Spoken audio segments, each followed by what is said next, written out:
one of the finest performances of my career. Nah. I think it's up there. You know what I mean? But I think Nasruddin and Dawkins was more because that was my first 3-round, 15-minute. Show my gut, battle of nutrition. Everyone knows I'm skilled. Everyone knows I'm a dangerous fighter.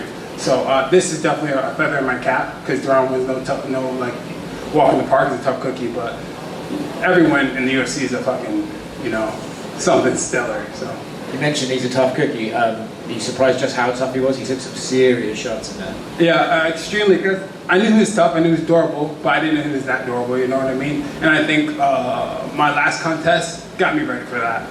Ready for that durability because I'm used to hitting people, boom, they fall, or hitting people and they show it, and then they, you know what I mean, that I could get him out of there. But he didn't want to leave, and hope he's okay. I hope everything's all right with him. Is there a point during the second round or something where you're hitting him and going, man, like, what do I have to do to get used to going unconscious? No, just like I said, that's what happened in my last fight, right? Like mopping him, you know what I mean? And I'm like, what's this guy still doing here? And the same thing was happening right there, you know what I mean? I was mopping him.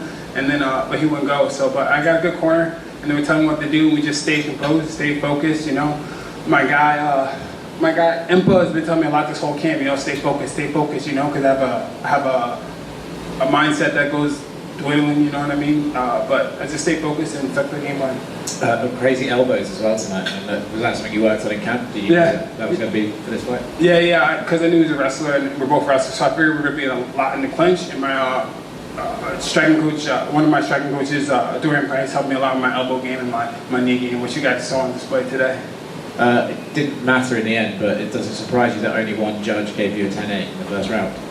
Only one judge gave me 10-8 in the first round? No, it doesn't surprise me. I mean, I really don't worry about like the judges' scorecards, really. You see how I fight, like I'm always looking for the finish. So 10-8, 10-9, whatever you score, whatever.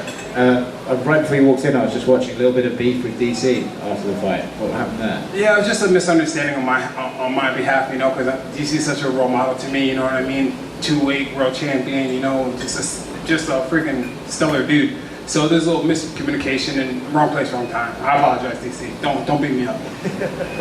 Yeah, it looked like one of those things where you realise you've got heated up, then as he was like shouting back, you're like, oh, I'm sorry. I'm sorry, DC. Yeah.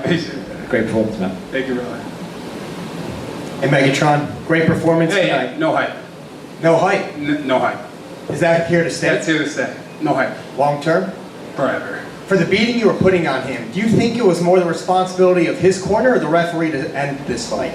Man, Herb Dean and the UFC's been here for a while, and I think they know what they're doing. So I'm just let them do what they do, and I'm gonna do what I do, and not really, you know what I mean? Fighting in there is tough enough. I don't want to do their jobs. Like they know what to do.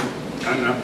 Paul, and get on the London card July 23rd. Do you have an opponent in mind? Man, I would love to be a stand-in for Manatil Hermanson. You know what I mean? They're tough guys, So let's get it cracking. Let's get it popping. Are you gonna celebrate here in Austin? Was it barbecue? I think that's the thing. We can do some barbecue, something like that. Let's get it. Hook 'em. Hook 'em. My man. Hey Phil, can you tell me a little bit about walking out to the Rock's theme? Hey, that's my dog. You like that, huh? The people loved it, huh? Yeah, they love that. Man, I just feel like The Rock's an icon. I'm a huge fan.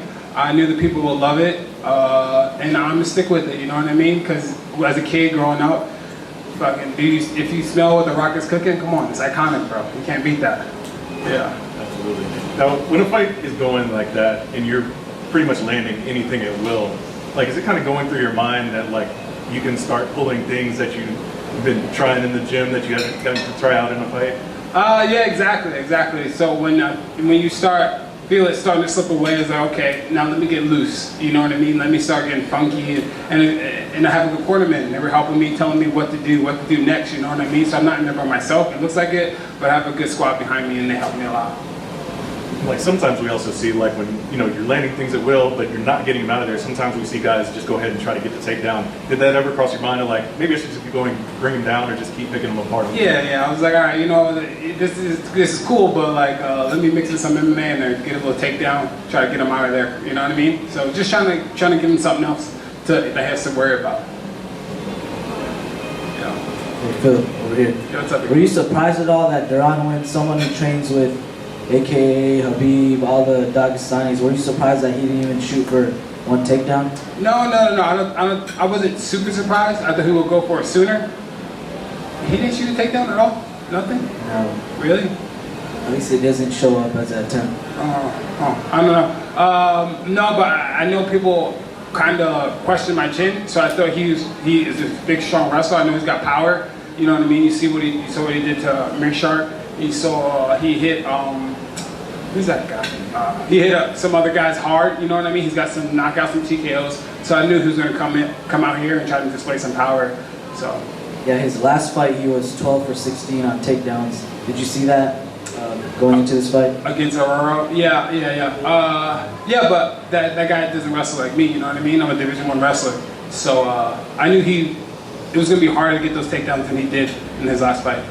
Is the wrestling something that you see is going to be extremely beneficial for you in this division, trying to move up? Man, 100%. Like I said out there earlier, like I feel like I'm the only one that could be Izzy. I'm the only one that has Muay Thai experience, actual like fought in Thai boxing. Only one that's fought in kickboxing, actual experience pro. Only Division I wrestler, you know. And now I'm in MMA, on the biggest promotion in the UFC. Tell me another fighter who's got credentials like I do. You know, who can wrestle, has Thai boxing and kickboxing experience, pro experience. I'll wait. Thanks, Phil. Yeah. You guys good? Thank you guys. Thank you.